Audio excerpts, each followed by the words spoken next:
I used a phrase, institutional insanity. You know, meaning what? Simply means that the whole NPP has decided that they will behave, quote unquote, abnormally. You see, the normal. That's unfair. But I'm coming to explain. Yes. I'm coming to explain. You see, the whole institution called the NPP has decided that when they see something that everybody knows and sees to be white, they will say black. Insofar as yes, I'm coming to explain. I'm coming to explain. Sorry, I like you. I'm coming to explain what I mean. You see, insofar as they believe it serves a certain purpose. It's one of the reasons why, from day one, I became implacably opposed to Bawumia and dismissed him right in 2016. Was this illogicality and disrespectful falsehood that he introduced into our politics? Even in calculating the 120 billion Ghana cedis debt of 2016, you know what he did? He held the debt up to Kufuor's time constant in terms of the impact of the exchange rates. So he will tell you that they left 9 billion, but the total debt is 120. So we have borrowed 110. It was illogical, did not make sense. Unfortunately, those of you in the media were enchanted by jargons. So when we challenged him, you told us that he was an economic wizard. Now, the thing has boomeranged. And he has X all over his face. But even in the face of incontestable reality, he decides that he will bury his head in the sand like an ostrich and continue in the illogical, disrespectful falsehood that he does. So he is able, Randy, he is able to tell you that there's no difficulty with our debt. If the debt moves from 120 billion to 743 billion, it is okay, because in dollar terms it's only 46 billion. Andy, when they were doing the domestic debt exchange, did they not start with domestic borrowers? Yes. Domestic lenders, I beg your pardon. Did they borrow those monies in foreign exchange? Check the Bank of Ghana statistical bulletins. At all material times in the last few years, domestic debt has been more than external debt.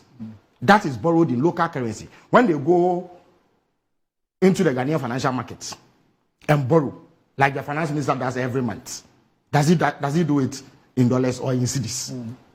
And Senate pensioners, those who are insisting that they should be paid their bond proceeds, did they lend to government in dollars? The domestic debt is more than half of our national debt as we speak, and that is in cedis. And even in the external debt, which contributes less than half of our debt, you have to find cedis to convert to dollars to be able to pay.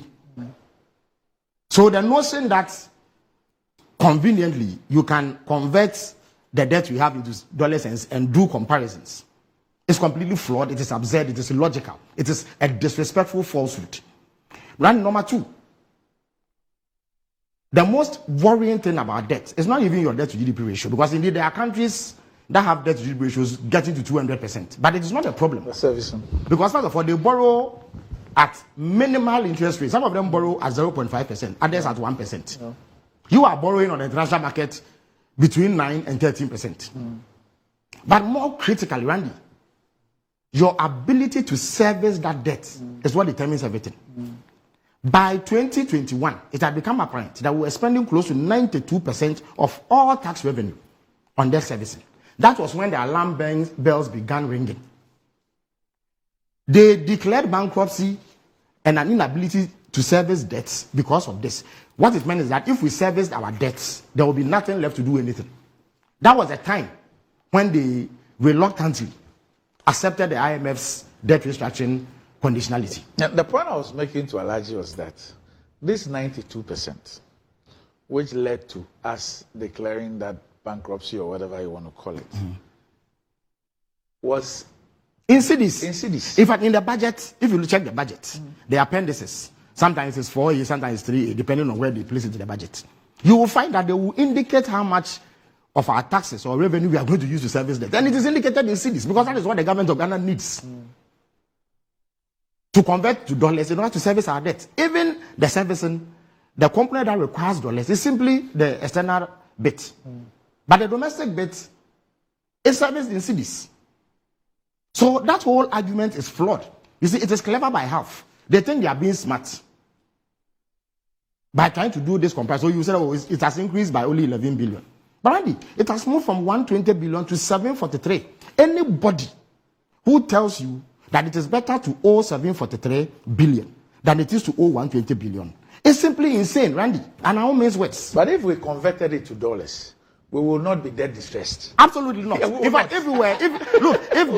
our currency, Randy, if will be healthy. Randy, if our currency was the dollar, we won't be having this discussion because it will not be 46 billion will be very manageable for us. At all, no problem. Randy, the same institutional insanity that I speak about, they are able to tell us that they have managed the exchange rate better. And Bawumia is the one who leads this chorus. Anybody who tells you that if today you go and exchange the dollar, the cedi, for the dollar at 16 to 1, and that is better than doing so at 4 to 1, it's simply insane, Randy. Because you see, when you go to the Forex Bureau, they won't ask you about percentages.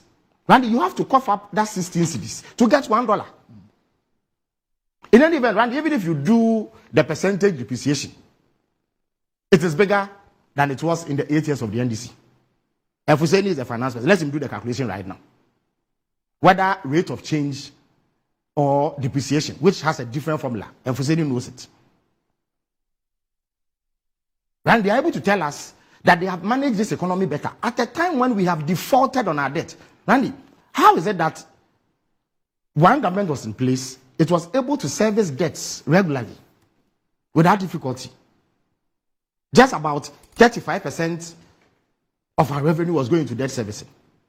You come in, at one point, you needed 92% of your revenue to do the servicing. Now, you can't service at all. So in the last 3 years or so, you have not serviced debt. And you are telling us that that situation is better than what you met. Randy, you have a situation where your credit rating plummeted from B- in 2016 to junk, defaults. And you are saying you've done better. You have a situation where unemployment is 14.7%.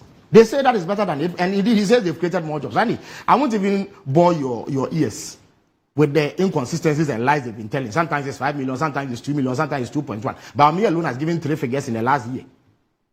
Meanwhile, the Ghana Statistical Service has told us that up to 2 million of our youth are without employment. 14.7% is the figure. The highest, perhaps, in our history. And they say they've done better. Institutional insanity, Randy. You see, it is bad enough to have performed poorly. Okay?